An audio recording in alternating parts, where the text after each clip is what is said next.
su amor y lealtad. En el diario estudio de nuestra lección y la palabra viva de Jesús. Sí, diariamente estudiaré mi lección con fidelidad. Buenos días, tengan todos, queridos hermanos y hermanas que miran este canal de televisión o que escuchan esta radio o tal vez nos ven en el internet. Como siempre digo, es un privilegio estar aquí para hablar de Dios en esta hora a través de este estudio de la lección de escuela sabática. Buenos días, hermano Julio. Buenos días, pastor. Muy buenos días, bienvenidos, apreciados amigos, hermanos. Como siempre, es un privilegio y es un gusto estar con todos ustedes. Aceptando realmente el plan de salvación es la lección de este día. Recuerden que todas estas lecciones están en el contexto del título de la semana. El título de la semana es Preparándonos. ¿Cómo nos vamos a preparar para la venida del Señor? Aceptando realmente el plan de salvación.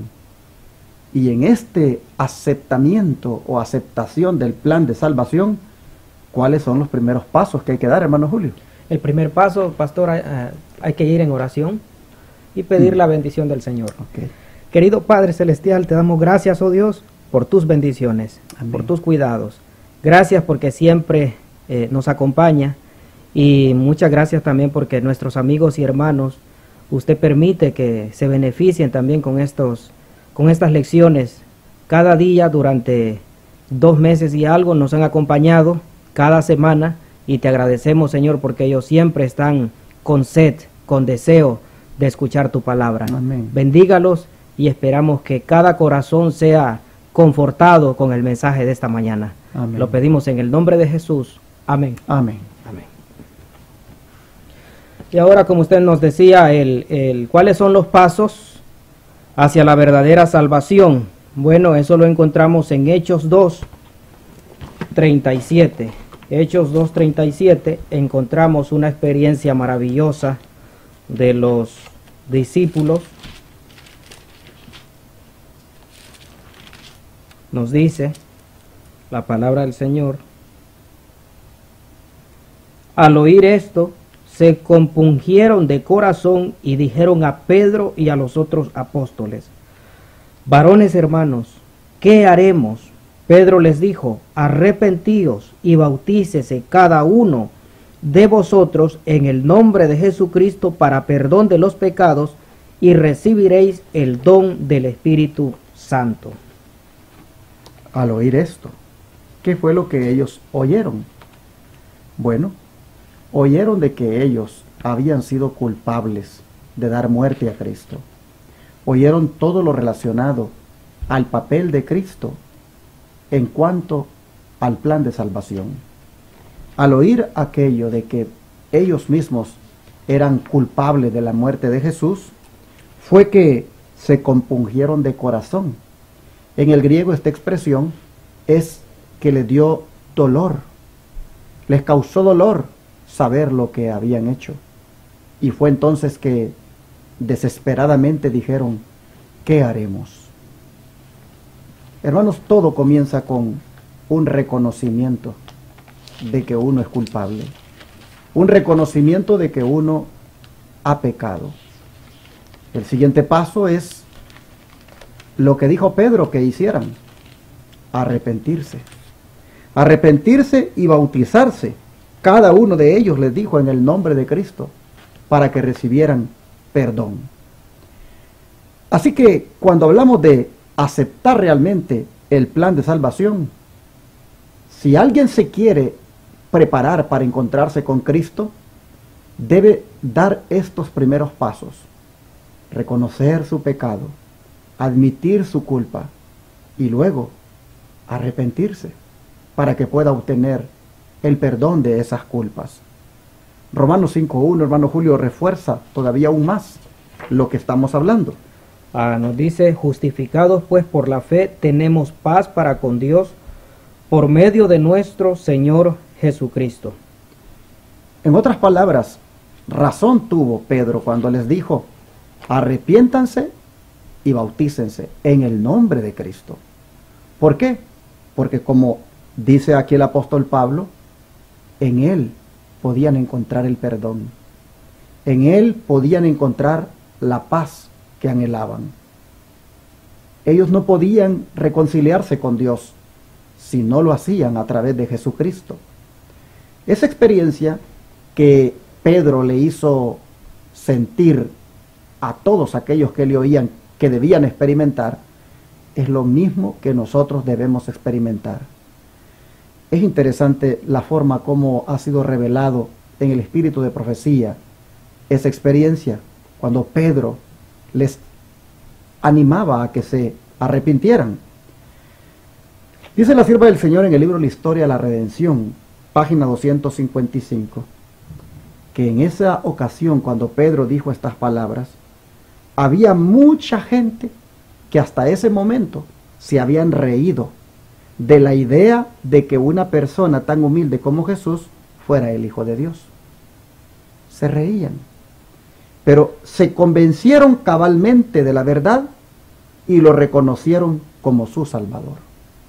3,000 almas, dice, se añadieron a la iglesia aquel día. Es decir, 3,000 se compungieron de corazón, 3,000 experimentaron el dolor de su pecado, 3,000 se arrepintieron. Dice que los apóstoles hablaron impulsados por el Espíritu Santo y sus palabras no podían ser contradichas porque las confirmaban extraordinarios milagros llevados a cabo gracias al derramamiento del Espíritu de Dios. Los argumentos, dice, de los apóstoles por sí solos, aunque claros y convincentes, no habrían sido capaces de eliminar los prejuicios de los judíos que se habían opuesto a muchísima evidencia. Pero el Espíritu Santo introdujo esos argumentos con poder divino en sus corazones. Fueron como agudas flechas del Todopoderoso que los convencieron de su terrible culpa al rechazar y crucificar al Señor de gloria. Por eso está registrado que al oír aquello se compungieron de corazón y dijeron, ¿qué haremos? La respuesta de Pedro fue, arrepiéntanse y bautícense. Pedro recalcó ante la gente convencida el hecho de que habían rechazado a Cristo, porque habían sido engañados por los sacerdotes y gobernantes, y si continuaban esperando su consejo y aguardaban a que esos gobernantes reconocieran a Cristo antes de atreverse a hacerlo, nunca lo aceptarían. Esos hombres poderosos, aunque hicieran una profesión de santidad, eran ambiciosos y ansiaban las riquezas y las glorias terrenales. Por eso, hermanos, nosotros tenemos que entender que el paso primordial para vernos con el Señor es aceptarle en todo su plan de salvación, dando estos primeros pasos que hemos leído.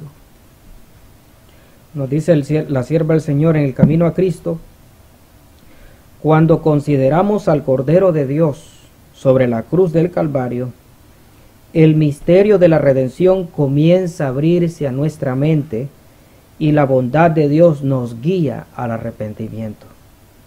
Al morir Cristo por los pecadores, manifestó un amor incomprensible, y este amor, a medida que el pecador lo contempla, enternece el corazón, impresiona la mente e inspira contrición en el alma.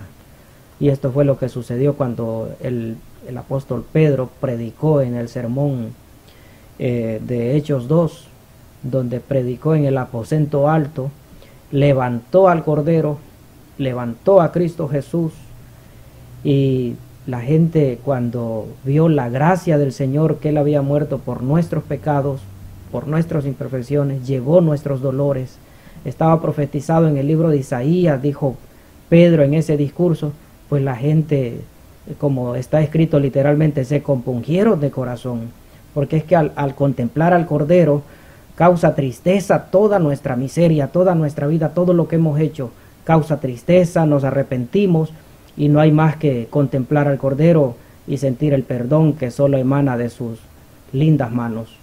A veces uno dice, pero ¿cómo puedo dejar de pecar? ¿Cómo puedo dejar de hacer lo malo? Yo no quiero continuar siendo así. Y por más que intento dejar de beber, vuelvo a beber, vuelvo a tomar licor. Por más que deseo dejar de fumar, cuando vengo a sentir, vuelvo a fumar. Por más que deseo dejar de oír música mundana, cuando vengo a sentir, ya estoy oyéndola. ¿Cómo hago para dejar de pecar? Nos preguntamos. Nosotros encontramos la respuesta aquí en El Camino a Cristo, página 25. Considerando al Cordero de Dios sobre la cruz del Calvario, el misterio de la redención comienza a abrirse a nuestra mente y la bondad de Dios nos guía al arrepentimiento. ¿Cómo me arrepiento? ¿Cómo puedo conseguir el arrepentimiento? ¿Cómo puedo verdaderamente sentir este dolor de pecar? Considerando al Cordero de Dios sobre la cruz del Calvario. Por eso la hermana Guay en otra parte dice que nosotros deberíamos de considerar por lo menos 1 hora cada día acerca de las escenas finales de Cristo. Sin duda, igualmente sintiéramos ese compungimiento de corazón, ese dolor de haber pecado, de haberle hecho morir. Dice que Cristo al morir por nosotros manifestó ese amor incomprensible y conforme uno contempla eso, dice que el corazón se le vuelve tierno a uno. Eso impresiona la mente e inspira contrición en el alma. Así que hermanos, el secreto para vencer el pecado, para sentir dolor por él, para experimentar el arrepentimiento, es mirar el Calvario, mirar todo lo que él experimentó allí, ver las escenas finales de su vida y con toda seguridad, como los judíos de aquel tiempo, terminaremos diciendo, ¿qué haremos? ¿Por qué? Porque seremos conscientes de nuestro pecado. Esto es preparación para la venida del Señor. Aceptar realmente el plan de salvación. Y nos dice el Espíritu de Profecía que la bondad de Dios es la que nos guía al arrepentimiento. Y luego ella dice, ¿qué es arrepentimiento verdadero? Dice que el arrepentimiento verdadero comprende tristeza por el pecado y abandono del mismo. No renunciaremos al pecado a menos que veamos su pecaminosidad. Mientras no lo repudiemos de corazón, no habrá cambio real en la vida. O sea, el arrepentimiento no es por las consecuencias o los resultados de haber hecho algo como yo es que voy a dejar de hacer aquello, sino que el arrepentimiento verdadero es sentir tristeza por el pecado, porque he manchado mi alma, he defraudado a mi Señor, a mi Salvador. Sentir tristeza y abandonarlo. No es solamente como pedir perdón, pastor, por esto, por lo otro, y a mañana sigo haciendo el mismo error, o perdón a mi esposa por haberte fallado y en la mañana, al siguiente día continúo engañándola otra vez. No, el verdadero arrepentimiento es sentir tristeza por el pecado y apartarme de él. De ahí comienza la santificación, de ahí comienza la vida cristiana de una manera más hermosa. Sin embargo, hermano Julio, dice que no vamos a renunciar al pecado, a menos que veamos su pecaminosidad. Y solo podemos ver su pecaminosidad en la medida que contemplamos a Cristo en la cruz. Amén. Porque vemos hasta dónde llevó el pecado a nuestro Señor. Cuando verdaderamente hagamos eso nosotros, es que vamos a repudiarlo y vamos a sentir deseos de cambiar. Así que de esta manera, hermanos, en esta primera parte de la lección queda bien sentado, bien establecido que si no se hacen estos pasos no habrá plan de salvación para nosotros, ni siquiera entendido en nuestra mente, mucho menos en la práctica. Yo quisiera animar a aquel hermano o hermana que en estos momentos que estamos dirigiéndonos a ustedes están pecando. En estos momentos posiblemente, yo no sé, alguien está consumiendo drogas, alguien posiblemente está siendo infiel en su matrimonio, alguien posiblemente está experimentando alguna profundidad espiritual, tinieblas le han invadido a su vida. Yo quiero decirle que si usted quiere salir de allí, vea a Jesucristo muriendo por usted en la cruz. Véalo derramando esa sangre. Véalo siendo coronado de espinas. Vea siendo latigado. Véalo allí en la cruz. experimentando ese fuerte dolor de tanta tortura, mírelo, hermano, sin duda usted mirará que el pecado es odioso, y eso le va a traer a usted el deseo de arrepentirse, de experimentar el dolor, le va a brotar, y allí clamará y dirá: Padre, perdóname, y con toda seguridad será perdonado. Para los seguidores de Cristo hay una verdad fundamental, y esta es de suprema importancia. ¿Cuál es esta, hermano Julio? Eso lo encontramos en el libro de Hebreos 12:14. Hebreos 12:14 nos dice: seguid la paz con todos y la santidad, sin la cual nadie verá al Señor. Interesante, porque dice que es una verdad fundamental y de suprema importancia. Seguir la paz con todos y buscar la santidad. Pero Pedro nos lo dice en 1 Pedro 1, al 13 al 16, nos lo dice de una manera diferente. Nos dice: por tanto, ceñid los lomos de vuestro entendimiento, sed sobrios y esperad por completo en la gracia que se os traerá cuando Jesucristo sea manifestado. Como hijos obedientes, no os conforméis a los deseos que antes tenías estando en vuestra ignorancia, nos dice el 15, sino como aquel que os llamó es santo, sed también vosotros santos en toda vuestra manera de vivir, porque escrito está: sed santos, porque yo soy santo. Ambos apóstoles entonces, hermano Julio, recalcan la santidad. Parece ser como que la santidad, y no es que parece ser, definitivamente es el pasaporte para ir al cielo. Amén. La vez pasada yo le ponía a los hermanos un ejemplo. Estaba visitando en mi país la casa presidencial, ahí donde está, valga la redundancia, el presidente. Y me recuerdo que en esa ocasión, previamente, ya tenía una cita con alguien allí y había puesto mi nombre en una lista. Y pude ver que cuando llegué habían personas allí esperando quizá que alguien viniera a buscarles en la puerta, pero en mi caso me tenían ya en la lista y solo me dieron algo así como carnet. Y me recuerdo que me lo pusieron acá y me dijeron: entra. Y ese carnet a mí me daba paso libre por todos los lugares donde anduve allí. Habían policías en diferentes pasillos del edificio, pero ellos solo miraban que yo llevaba aquel carnet y no me preguntaban nada, porque ese carnet de alguna manera me daba el acceso por todas las instalaciones. Hermanos, cuando pienso en eso, pienso en esto que Pedro y Pablo dicen: la santidad, que viene siendo algo así como una identidad, como un ID, como un carnet que te da el paso derecho al cielo. Claramente Pablo lo dice: sin santidad nadie verá al Señor. Y Pedro dice: escrito está, sean santos, porque yo soy santo, y anden en santidad en toda su manera de vivir. Cuán importante, hermanos, es en esta preparación para la venida de Cristo, no solamente arrepentirnos, no solamente experimentar ese dolor por haberle fallado al Señor, no solamente bautizarnos, sino a partir de allí comenzar a caminar por una senda de santidad. La santidad, dice el Espíritu de Profecía en Testimonios para la Iglesia, consiste en concordar con Dios. Mire qué definición más cortita. Sí. ¿Qué es santidad? Concordar con Dios. Concordar con Dios en todo, hermanos. Sí. En la manera de comer, en la manera de vestir, en la manera de pensar, en la manera de actuar, en todo. La santidad es una cosa bien solemne, bien especial. Si no voy a ver al Señor a menos que tenga santidad, entonces yo debería no solamente quedarme en la justificación por la fe, sino también ahora avanzar en la santificación, ponerme ese manto de justicia del Señor.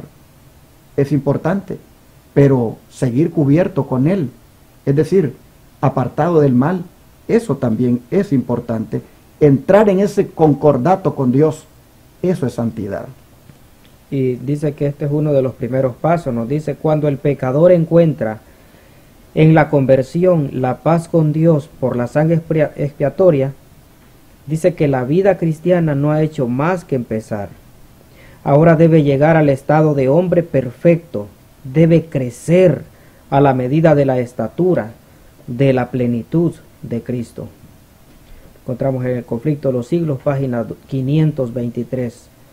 Por los méritos de Cristo, por su justicia que nos es imputada por la fe, nada más por eso debemos alcanzar la perfección del carácter cristiano, porque después hay personas que dicen que nadie es perfecto y que nadie puede llegar a esa norma, a esa altura, a esa plenitud de Cristo. Pero nos dice el Espíritu de profecía que nada más, pastor, por los méritos de Cristo, por su justicia que nos es imputada por la fe, nosotros debemos alcanzar la perfección del carácter cristiano. Pero hay algo interesante que leyó usted más arribita, hermano Julio, y es que dice que cuando el pecador encuentra en la conversión la paz con Dios por la sangre expiatoria, la vida cristiana no ha hecho más que empezar. Paz con Dios. Nosotros hemos estado sin Jesús enemistados con Dios. Hemos estado prácticamente en una guerra con Dios, siendo enemigos de Dios. Pero a través de Cristo ahora entramos en esa paz. Pero solamente dice apenas ha empezado la vida cristiana allí. Tenemos que avanzar en la escalera del progreso cristiano. Y por eso es que todo se puede conseguir por los méritos de Cristo. Nosotros, hermanos, no podemos, como decíamos la lección, no sé qué lección fue, hermano Julio, la semana pasada, que Cristo no acepta remiendos. Él no acepta remiendos de carácter. Él espera que alcancemos la perfección. Y Elena White lo deja bien en claro aquí.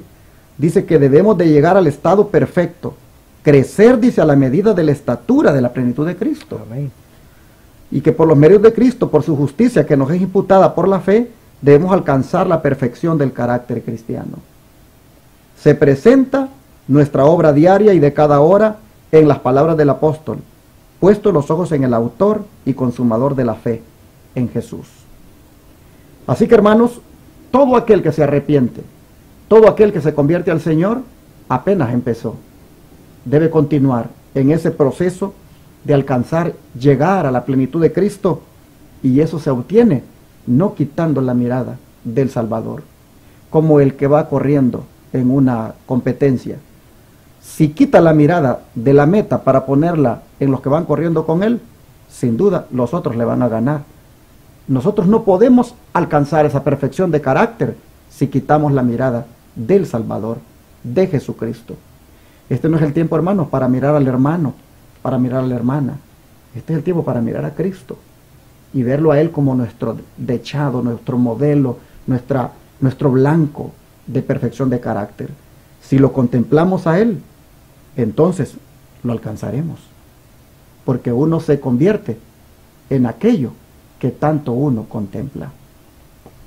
La manifestación del amor de Dios, su misericordia y su bondad, y la obra del Espíritu Santo en el corazón para iluminarlo y renovarlo, nos colocan por la fe en una relación tan íntima con Cristo que, teniendo un claro concepto de su carácter, podemos discernir los magistrales engaños de Satanás. Hay 4 cosas aquí: la manifestación del amor de Dios, su misericordia, su bondad y la obra del Espíritu Santo en el corazón para iluminarlo, para renovarlo. A través de la fe dice que todo eso nos colocan en una íntima relación con Jesucristo. Y en esa íntima relación, que ya no estamos enemistados con Él, que ya estamos, como dice la Biblia, amístate con Dios y tendrás paz. Ahora solo entonces podremos ver los engaños del enemigo y cómo Él es el que pone enemistad entre Dios y el hombre. Para cerrar, se confirma lo que dijimos hace unos momentos. Hermanos y hermanas, dice la sierva del Señor Elena White, contemplando es como somos transformados, espaciándonos en el amor de Dios y de nuestro Salvador, admirando la perfección del carácter divino y apropiándonos la justicia de Cristo por la fe, seremos transformados a su misma imagen. Así está escrito en Testimonios para la Iglesia, tomo 5, página 695. Así que concluimos con la lección de hoy, dejando bien en claro que aceptar verdaderamente el plan de salvación consiste no solamente en arrepentirnos, no solamente en dejar de pecar y aceptar a Cristo, sino mantenernos sin pecar, mantenernos en victoria, obteniendo cada día una progresión en el desarrollo del carácter hasta llegar a reflejar plenamente el carácter de Cristo. Todo esto tiene que ver con la santidad. Y creo que quedando claro esto, debemos orar, ya hemos orado en otros momentos, en otros días, por esto de la santidad. Pero hermanos, el mundo nos persigue. El mundo y sus deseos está detrás de nosotros todo el tiempo para contaminarnos. El mundo entra por medio de la vista, de la mente, por medio de lo que se come, por medio de lo que nos vestimos, por medio de la manera como nos adornamos. El mundo entra y eso, hermanos, nos aparta de la santidad. Santidad significa apartarse completamente para Dios. Y si esto es vital para ver a Cristo, entonces vamos a orar de nuevo para pedirle al Señor que nos ayude a alcanzar esa santidad cada día. ¿Qué les parece? Vamos a orar. Amante Dios y Padre, gracias otra vez porque enfatizas lo que ya ha venido diciendo en esta lección, que sin santidad nadie te mirará. Hoy fue agregado el hecho de que empezando con el reconocimiento del pecado, de la culpa, y pasando por el arrepentimiento, es decir, el dolor de haber pecado, alcanzaremos el perdón, pero también apenas habrá iniciado el proceso, porque implicaría a partir de allí seguir avanzando, alcanzando victorias sobre todo defecto de carácter. Y estamos, Señor, ahora por esta lección, conscientes y entendidos de que se puede lograr contemplándote solo a ti, y que de esa manera podemos ser transformados. Amén. Querido Padre, ayúdanos hoy a apartarnos del pecado. Sin duda, las cosas de este mundo estarán allí para contaminarnos, para apartarnos de ti. Pero ayúdanos, Señor, a decirle sí a Cristo y no al mundo, para que nos mantengamos siempre en santidad. Ayúdanos a rechazar todo lo que es pecaminoso, porque todo eso causó tu muerte. Gracias, Señor. Ayúdanos a andar en santidad en toda nuestra manera de vivir hoy. Te lo pedimos en el nombre de Jesús. Amén. Amén.